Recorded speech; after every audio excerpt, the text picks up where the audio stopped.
Hello friends, welcome to my channel cooking with Shahzadi. Please video को end तक ज़रूर देखिएगा। और आज हम बना रहे हैं आलू चाट।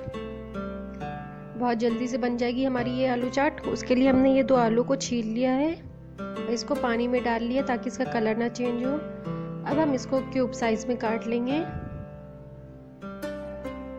ये देखिए, जैसे मैं काट रही हूँ इसी तरीके से आपको काट लेना है और इसको पानी में ही डले रहने देना है ताकि ये काला ना पड़े।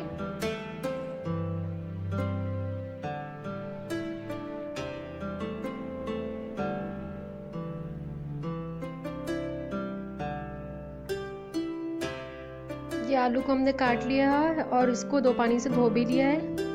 अब हम एक बर्तन में पानी रखेंगे। गैस का फ्लेम हमने मीडियम कर रखा है। इसमें थोड़ा सा नमक डाल देंगे।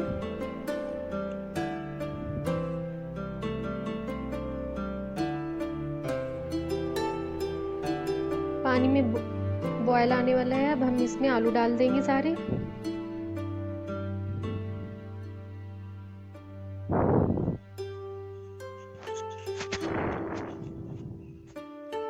अब हम इसको मीडियम फ्लेम पे उबलने देंगे। अब हम इसको चेक कर लेते हैं कि कितना गला है।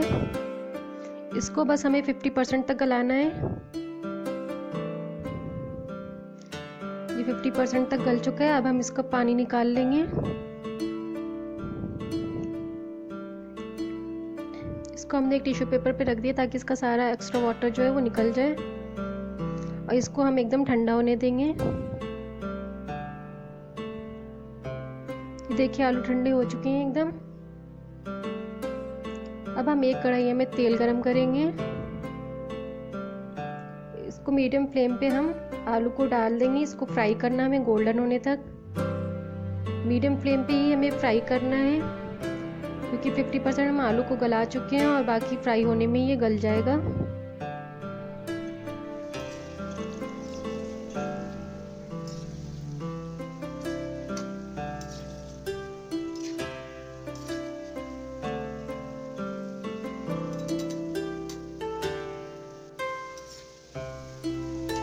थोड़ा थोड़ा इसका कलर चेंज हो चुका है। ये गोल्डन हो रहा है। ये एकदम गोल्डन हो चुका है। अब हम इसको निकाल लेंगे। हमें इसे भी टिश्यू पेपर पे निकालना है ताकि जो भी इसका एक्स्ट्रा ऑयल है वो निकल जाए।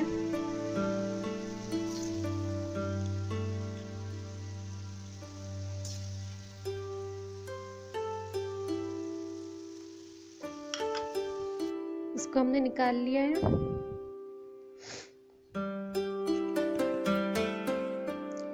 अब इसको हम दूसरे बर्तन में करके इसमें हम थोड़ा सा नमक डालेंगे।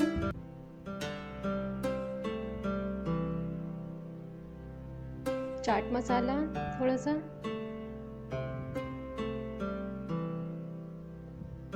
सा लाल मिर्च पाउडर और इसको अच्छी तरीके से मिला देंगे सारे आलू में।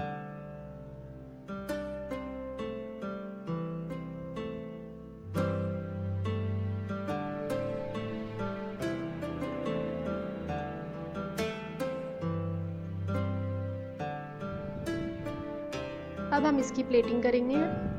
एक प्लेट में हमें आलू को रख लेंगे। अब इसके ऊपर हम मीठी चटनी डालेंगे। इस चटनी का लिंक मैंने डिस्क्रिप्शन बॉक्स में दिया है, आप चेक कर लीजिएगा। मैं बता चुकी हूँ आपको ये कैसे बनती है। ये गुड़ की खट्टी मीठी चटनी है।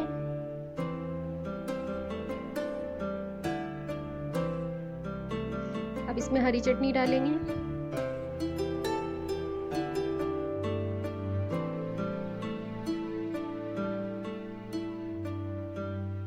गार्निश के लिए थोड़ा सा हरा धनिया।